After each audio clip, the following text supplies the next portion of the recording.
versículo 12. Quem achou, diga bem.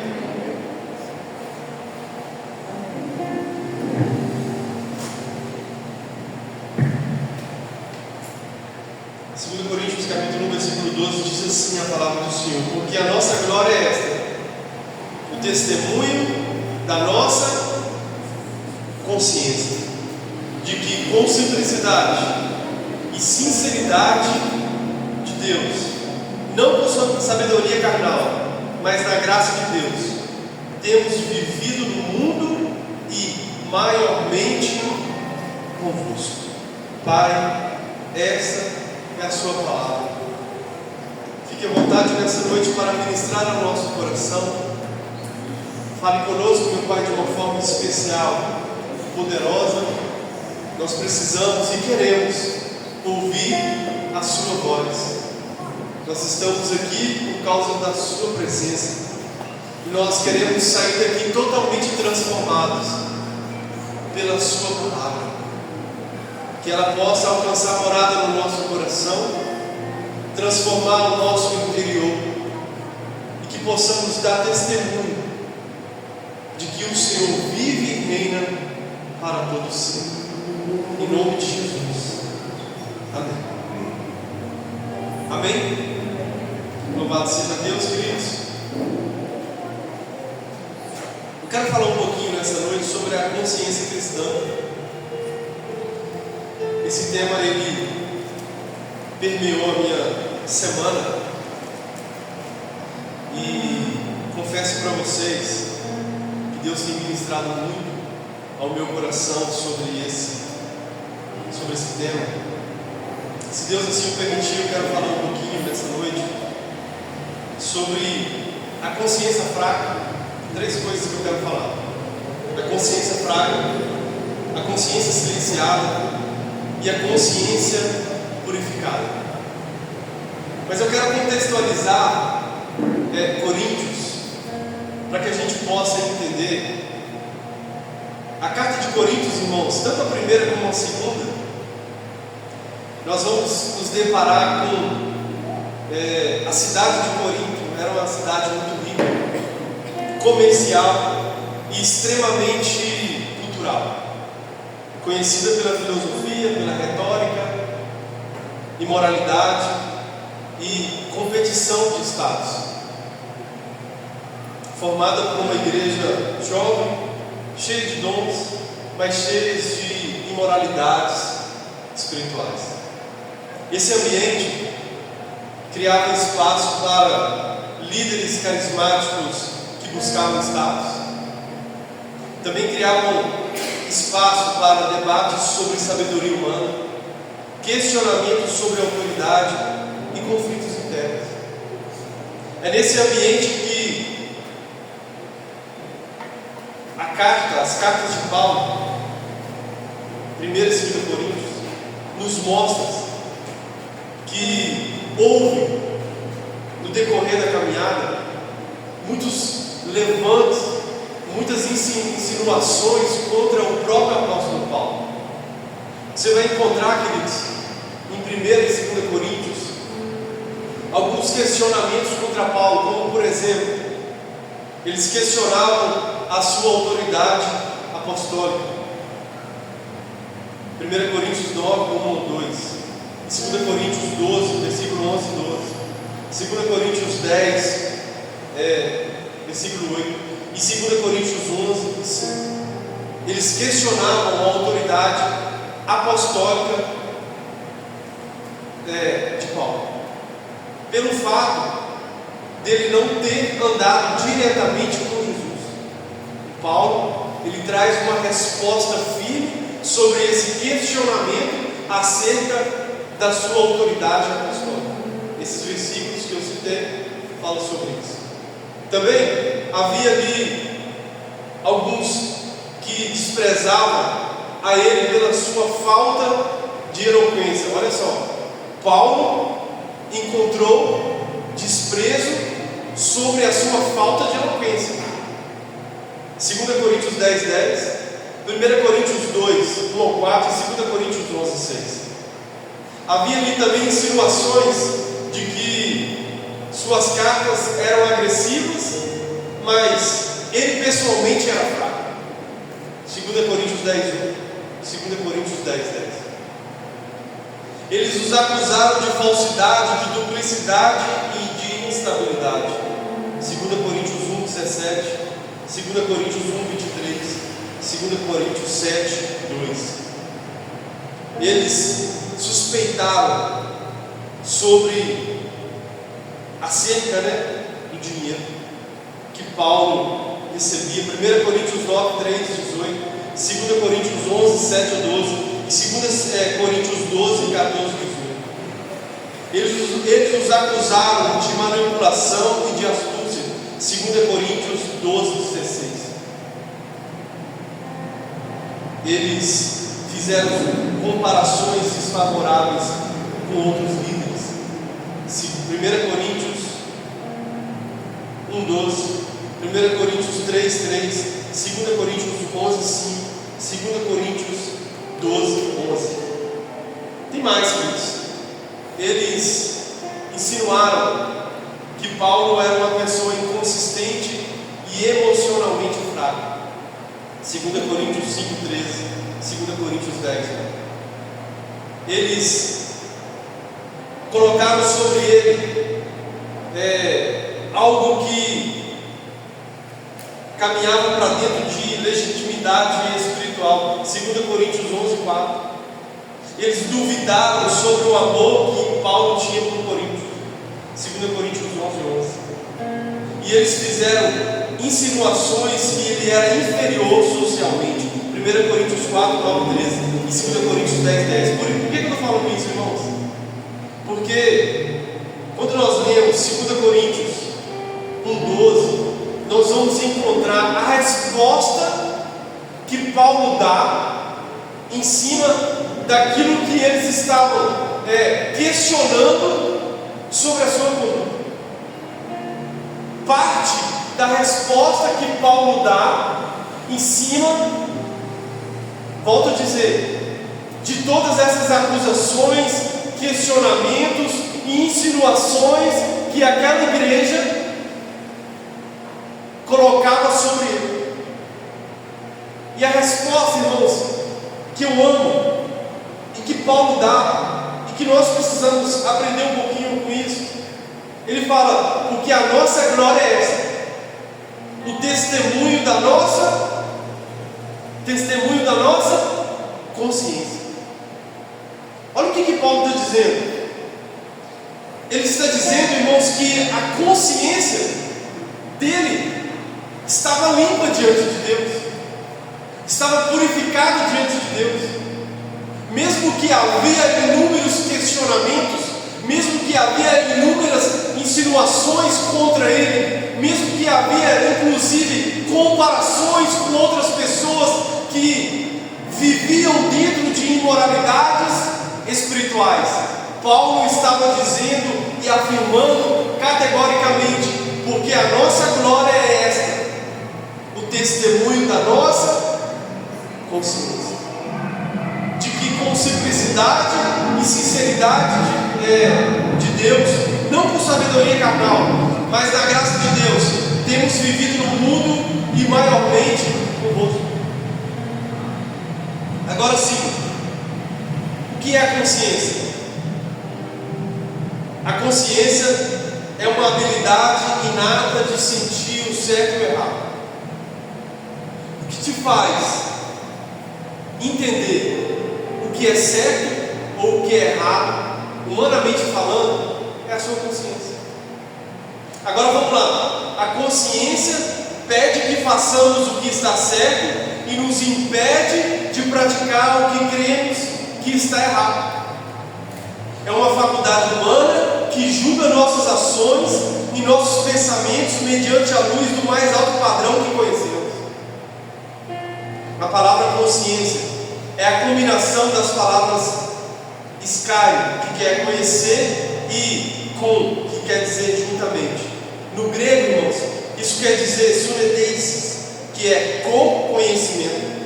Isso quer dizer conhecimento compartilhado consigo mesmo. Quando você, por exemplo, nós vamos entender isso melhor. A consciência está ligada à nossa alma. Quando nós temos o conhecimento de algo, quando nós enxertamos na nossa vida a palavra de Deus, logo nós sabemos, segundo o que a palavra de Deus nos mostra, o que é certo e o que é errado. A consciência tem essa responsabilidade na nossa vida. E Paulo estava dizendo que a nossa glória é o testemunho da nossa consciência. Não perca esse versículo. Porque, irmãos, olha que interessante. Agora sim eu quero falar sobre esses 3 pontos que é muito importante na nossa caminhada cristã. Não posso deixar de destacar que os hebreus, eles tinham como a consciência tão importante que eles colocavam no mesmo patamar que o coração. Quando, por exemplo, lá em Êxodo, capítulo 8, versículo 15, a Bíblia fala que Deus havia endurecido o coração do rei do Egito, segundo o modelo hebraico de demonstrar consciência, ele estava apontando para a mesma coisa. Quando, por exemplo, Davi pecou contra Betseba e escreve o Salmo 51, e ele vai dizer assim: cria em mim, ó Deus, um coração puro. Ele estava dizendo da mesma forma: cria em mim, ó Deus, uma consciência purificada. O mesmo sentido para os hebreus, de coração, eles não separavam, eles não faziam dicotomia, eles tinham como a mesma coisa, o coração e a consciência do ser humano. Nota-se que isso é importante nós entendermos, para que nós não possamos, irmãos, viver com uma consciência fraca. Agora sim, eu quero dizer sobre a consciência fraca, porque Paulo, ele suportou todas aquelas insinuações, todas aquelas afrontas, todas aquelas, sabe, queridos, aqueles questionamentos contra ele. Por quê? Porque Paulo não tinha uma consciência fraca, porque Paulo havia entendido que a consciência dele tinha sido purificada, e eu vou falar mais à frente sobre isso. Mas quando nós temos uma consciência fraca, e o que é a consciência fraca? A consciência fraca é a falta do entendimento doutrinário, ou seja, uma limitação no nosso entendimento. E desse jeito, quando temos uma consciência fraca, nós somos facilmente feridos. Por isso que recai sobre nós a responsabilidade como igreja de dar tempo para essas pessoas que ainda têm uma consciência fraca, mas que também ter paciência para com essas pessoas, mas que também de ensinar para que elas possam amadurecer, tendo em vista que todos nós, definitivamente, todos nós, em algum dia tivemos a consciência fraca. Todos. É bom, irmãos, nós entendermos que a consciência, ela está apenas no ser humano. Somente nós que temos essa consciência, essa capacidade de distinguir o que é certo e o que é errado. Agora, em 1 Coríntios capítulo 8, volta lá para nós entendermos um pouquinho. 1 Coríntios capítulo 8, eu vou ler o capítulo todo, irmãos.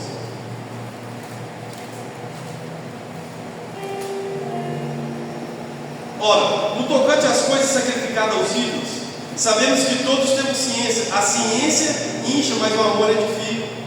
E se alguém cuida de saber alguma coisa, ainda que não sabe como convém saber, mas se alguém ama a Deus, esse é conhecido dele. Assim que, quanto ao comer das coisas sacrificadas aos ídolos, sabemos que o ídolo nada é no mundo, e que não há outro Deus senão um só. Porque ainda que haja também alguns que chamem deuses, quer no céu, quer na terra, como há muitos deuses e muitos senhores, todavia, para nós há um só Deus, o Pai, de quem é tudo e para quem nós vivemos, um só Senhor, Jesus Cristo, pelo qual são todas as coisas, e nós por Ele. Mas nem em todos há conhecimento, porque alguns até agora comem, no seu costume para com ele, coisas sacrificadas ao ídolo. E a sua consciência, sendo fraca, fica contaminada. Ora, o manjar não nos faz agradáveis a Deus, porque se comemos nada, temos demais, e se não comemos, nada nos falta. Mas vede que essa liberdade não seja de alguma maneira escândalo para os fracos. Porque se alguém te vir a ti, que tem ciência, que tem conhecimento, olha só, sentado à mesa do templo dos vidros, não será a consciência do que é fraca, induzida a comer das coisas sacrificadas aos ídolos?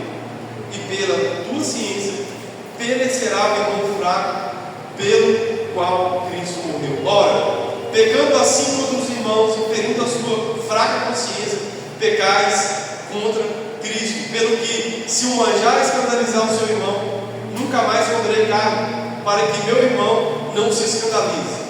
Entenda algo. O texto está dizendo, obviamente, sobre o comer. E uma resposta que Paulo dá acerca de comer carne sacrificada aos ídolos. Isso aqui é muito claro. Mas Paulo está dizendo que aquele que já tem uma consciência purificada em Cristo tem que tomar cuidado com aquele que ainda tem uma consciência fraca, para que aquele outro que tem uma consciência fraca não se escandalize naquele que já está fortalecido no Senhor. Quem está entendendo isso, diga amém. Agora, um outro ponto que é necessário nós entendermos, e que nós não podemos de maneira nenhuma viver dessa forma, é a consciência silenciada. A Bíblia fala, irmãos, abra sua Bíblia lá em 1 Timóteo. 1 Timóteo 4:2. Olha o que Paulo está dizendo. Mas o Espírito expressamente diz que nos últimos tempos apostatarão alguns da fé, dando ouvidos a espíritos enganadores, a doutrinas de demônios, pela hipocrisia de homens que falam mentiras, tendo cauterizadas a sua própria consciência. Essa palavra cauterizada, ela quer dizer, irmãos, queimada, insensibilizada, sem sensação e não sente mais nada. É a mesma forma quando nós silenciamos a nossa consciência. Não tem sensibilidade mais. Paulo está dizendo a Timóteo, olha, nos últimos dias, por isso Billy Graham dizia que a Bíblia é mais atual que o jornal que vai sair no dia de manhã. Porque, olha o que Paulo está dizendo aqui, irmãos, há mais de 2000 anos atrás. Mas o Espírito expressamente diz, nos últimos tempos, apostatarão alguns da fé. Parece que ele estava conhecendo, né, os dias atuais, dando ouvidos a espíritos enganadores, a doutrinas de demônios, pela hipocrisia de homens que falam mentira. Quantas hipocrisias nós temos visto? Vamos ser sinceros. Pessoas que estão falando uma coisa e vivem essa hipocrisia, falam uma coisa e vivem outra. Mas olha como se não bastasse, falando mentiras e cauterizando a sua própria consciência, ou seja, silenciando a sua própria consciência. E a Bíblia vai dizer em Romanos capítulo 1, vamos lá, volta um pouquinho. Romanos capítulo 1, versículo 28, 21 e 28.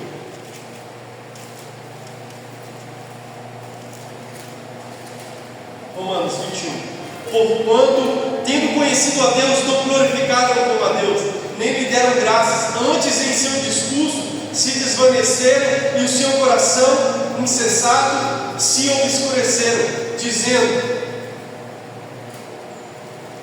dizendo-se sábios, tornando-se loucos, e mudaram a glória de Deus incorruptível em semelhança da imagem de homem corruptível, e de aves, de quadrúpedes e de répteis. Pelo que também Deus nos entregou a concupiscência do seu coração, a imundícia, para desonrar o seu corpo entre si, pois mudaram a verdade de Deus em mentira e honraram e serviram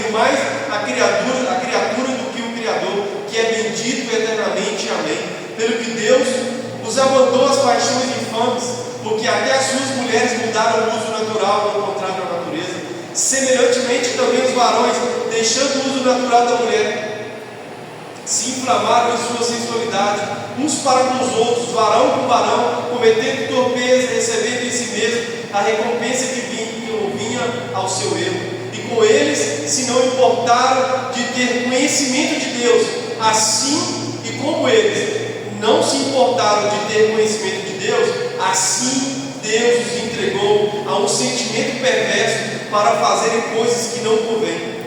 Olha isso, Efésios 4:19. Efésios 4:19. Depois desse versículo eu vou explicar como a consciência silenciada. Os quais, havendo perdido todo o sentimento, se entregaram de solução para com avidez cometerem toda a impureza. Percebe-se que esses textos que eu citei, 1 Timóteo 4, Romanos, capítulo 1, Efésios, capítulo 4, todos esses textos estão apontando para pessoas que estão pecando e não está nem aí mais na sua vida. Essas pessoas são pessoas que têm a sua consciência cauterizada, têm a sua consciência silenciada, ou seja, não consegue mais distinguir o que é certo e o que é errado. E como a consciência é silenciada? Quando a pessoa tem a continuidade ou dá continuidade ao pecado, sente culpa, mas continua praticando. Chega uma hora que a culpa desaparece. Quando a pessoa peca, aí ela sente a culpa, se arrepende. Primeiro passo, sentir culpa, se arrepender.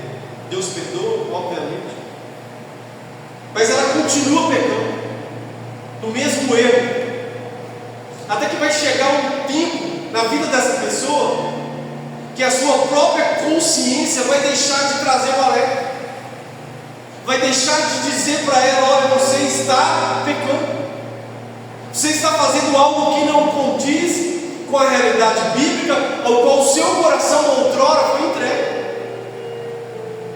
Essa é a característica principal de uma consciência silenciada.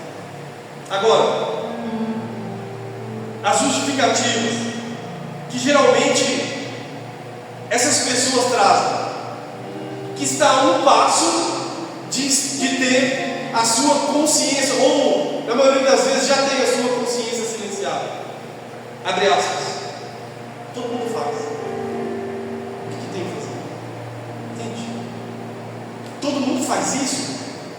Não tem nada a ver eu fazer também. Outra frase, abre aspas. Não é tão grave assim. Não tem nada a ver de fazer isso. Não é tão grave assim. Outra, Deus entende. Tem nada a ver fazer isso. Deus entende. Geralmente, quando as pessoas usam essas frases, é porque a sua consciência já está silenciada. A característica, irmãos,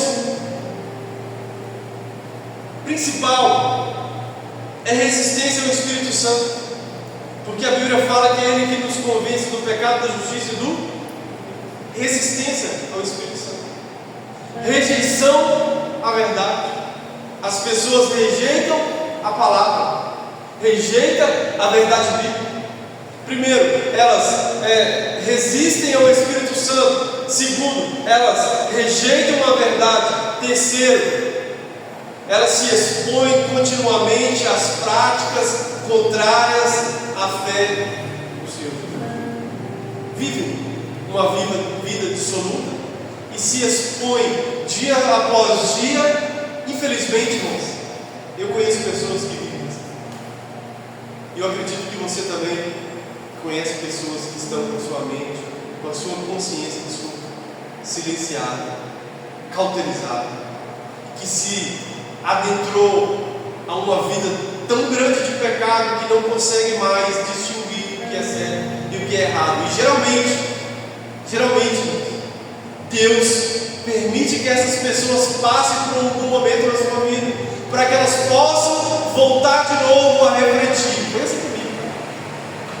Em determinado momento da minha vida, eu adentrei tão fortemente numa vida de pecado, que eu precisei ser parado por Deus, para que eu pudesse voltar a enxergar que a vida e até a consciência purificada pela palavra, e a enxergar que a vida que eu estava levando era uma vida totalmente contrária à fé do nosso Senhor Jesus. Que Deus nos livre de viver com a consciência silenciada. Amém? Agora, irmãos, em se tratando de cristão, obviamente, o tema dessa mensagem é a consciência cristã. Ela se encaixa única e exclusivamente nesse terceiro ponto, que é a consciência purificada.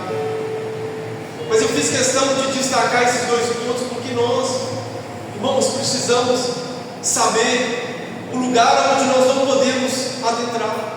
Saber o lugar onde nós não podemos deixar com que toda a nossa vida, volto a dizer, a consciência faz parte da faculdade humana, de todo o nosso corpo, de todo o nosso ser, ela está lá. E se nós em algum momento encararmos aquilo que é profano como algo que é comum, irmãos, nós precisamos ser chegados diante da cruz de Cristo, nos apropriar novamente pelo sangue de Jesus e pedir perdão ao Senhor, porque aquilo que é profano, aquilo que é santo, não tem A ou B, irmãos, é 8 ou 80. E muitas pessoas estão encarando aquilo que é profano como algo comum. Agora, para caminhar para o final, a consciência purificada, Hebreus 9,14. Hebreus 9, 14.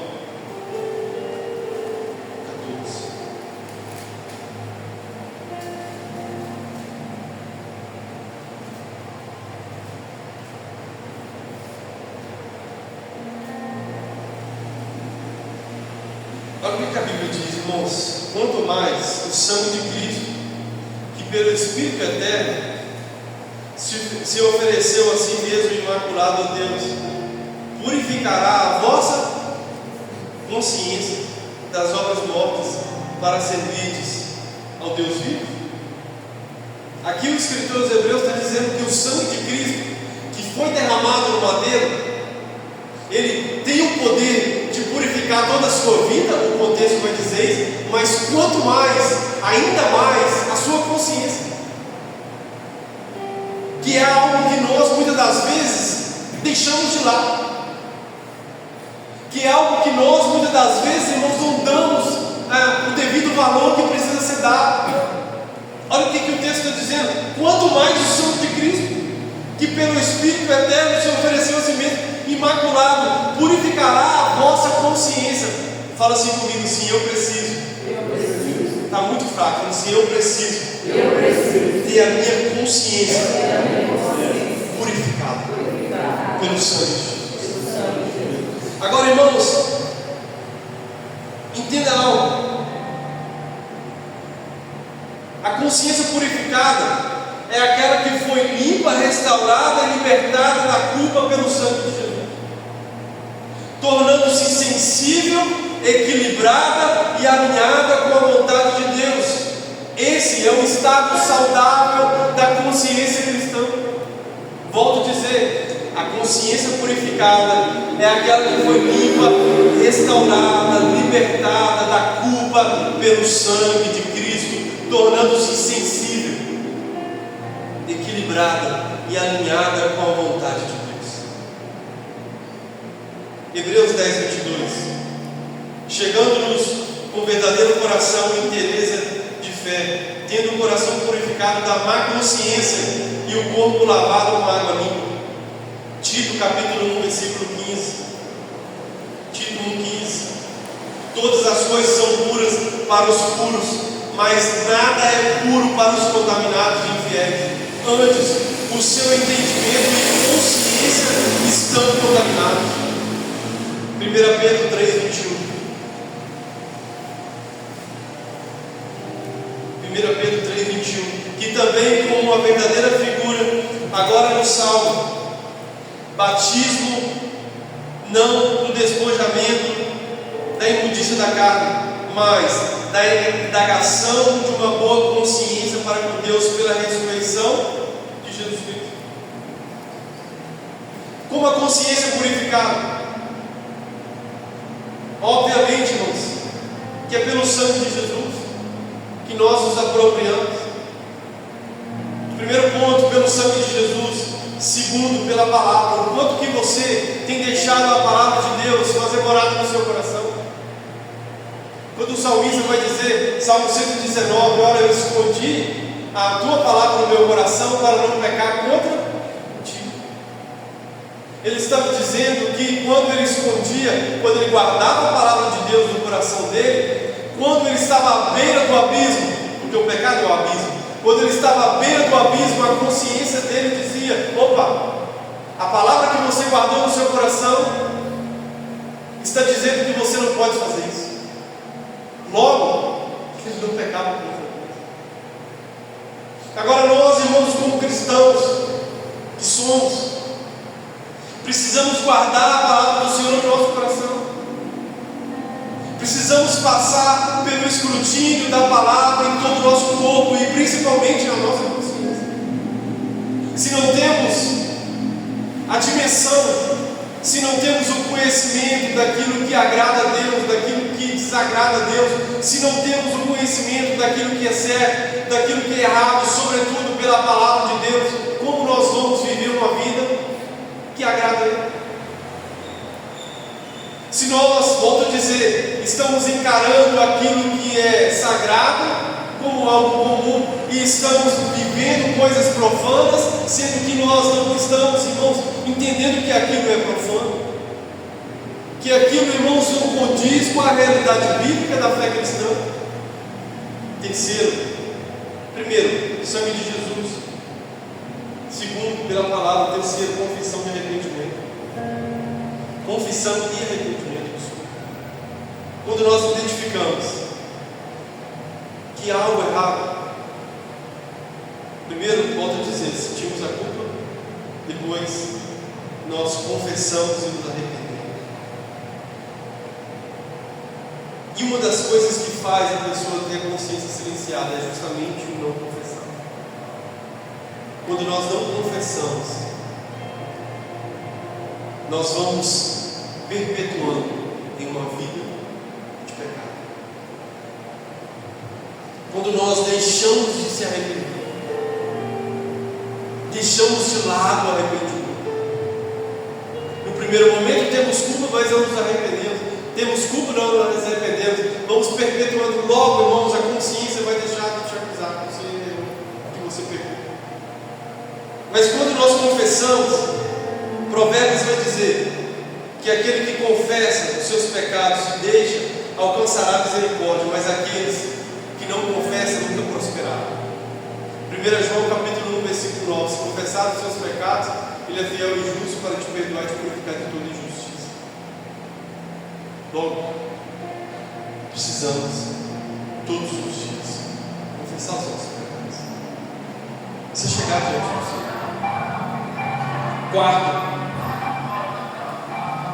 como a consciência purificada pelo Espírito Santo. Primeiro, pelo sangue. Segundo, pela palavra. Terceiro, confissão e arrependimento. Quarto, pelo Espírito Santo. Somente Ele pode purificar a nossa consciência e nos fazer enxergar aquilo que está de errado na nossa vida, para que possamos de verdade nos arrepender. Agora, irmãos, eu quero aqui, antes de concluir, abrir um parênteses aqui para dizer algo muito importante. Isso aqui é muito importante que você entenda isso nessa noite. Porque eu aprendi que o conhecimento adquirido, ele pode mudar a nossa vida.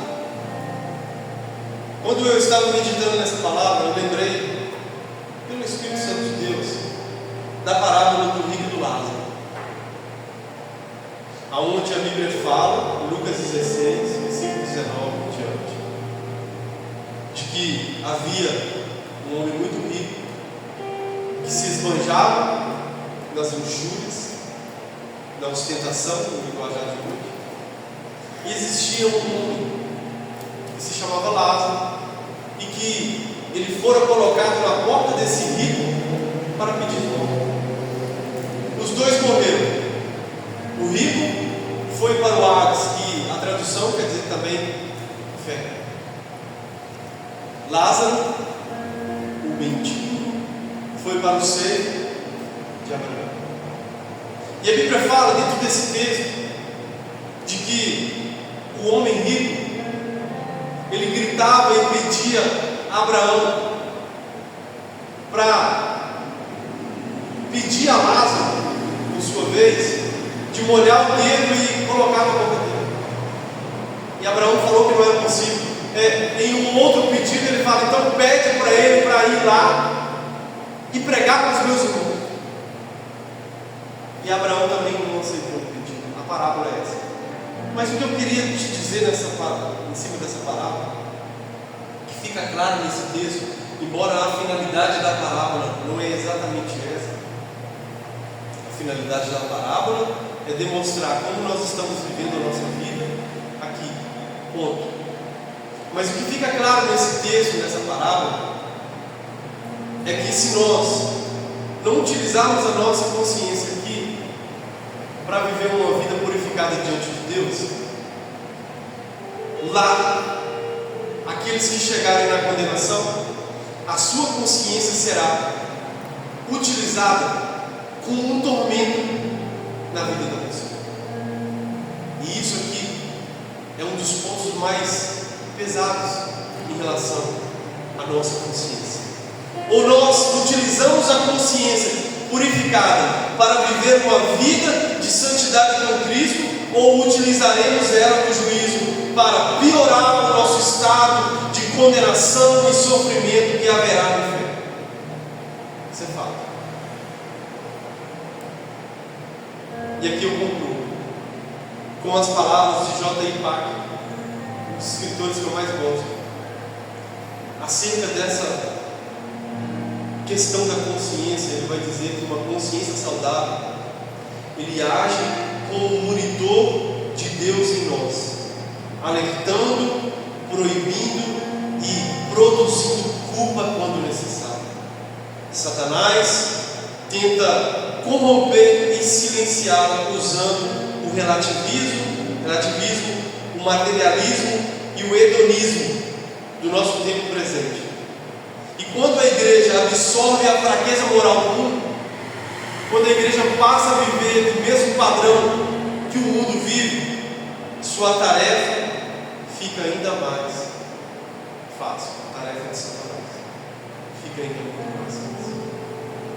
Então, irmãos, que nós possamos ter a nossa consciência purificada, que nós possamos entender essa palavra de que, será que em todo o nosso dia tudo que nós fazemos está certo? Será que em algum momento a nossa consciência não nos traz essa realidade? Primeiro, se você tem o conhecimento da palavra, sua consciência tem em algum momento te mostrar que você errou em alguma coisa, porque ela é o nosso padrão moral, padrão de vivência. Ela é aonde a regra de fé é onde nós vamos caminhar.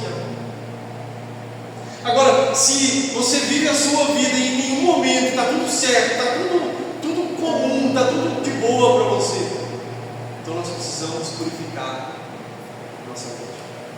Precisamos passar novamente, volto a dizer, pelo escrutínio da palavra de Deus, e dizer: Senhor, purifica a minha consciência.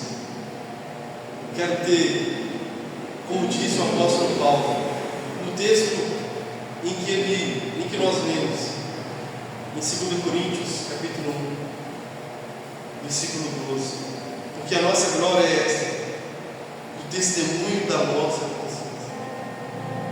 Esse é o ápice da vida cristã, humanamente falando. Quando você chega num lugar pessoal onde a sua própria consciência dá testemunho de que você está vivendo de acordo com a verdade bíblica, de acordo com aquilo que lhe foi entregue, de acordo com aquilo que lhe foi revelado. É isso que Paulo está dizendo, de que com simplicidade, embora tenha muitos questionamentos, a minha consciência dá testemunho de que eu tenho vivido em simplicidade para convosco. A minha consciência dá testemunho de que eu não fui a ter com vocês em carnalidade, mas sim em sabedoria de Deus. Eu não tive segundas intenções, pelo contrário, a minha motivação estava em Deus. É isso que Paulo estava dizendo, de que a própria consciência, passando pelo crivo da palavra de Deus, dava testemunho de que vale a pena continuar vivendo dessa forma, ou você precisa mudar a rota. O testemunho da boa consciência, o testemunho da consciência cristã, é exatamente esse, de que ele passou pelo crivo da palavra de Deus e agora estamos vivendo uma vida de acordo com a vontade de Deus. Quem entendeu, diga amém. Eu quero orar por você nessa noite, bem? Graças a Deus por essa palavra. Se você puder ficar sobre os seus pés, eu quero orar por você nessa noite. Eu não sei como está a sua consciência, não sei se em algum momento a sua consciência esteve ou está fraca, se você silenciou pelo pecado, pela sua vida que estava levando a sua consciência. Mas eu quero orar e pedir ao Senhor que a sua consciência seja purificada,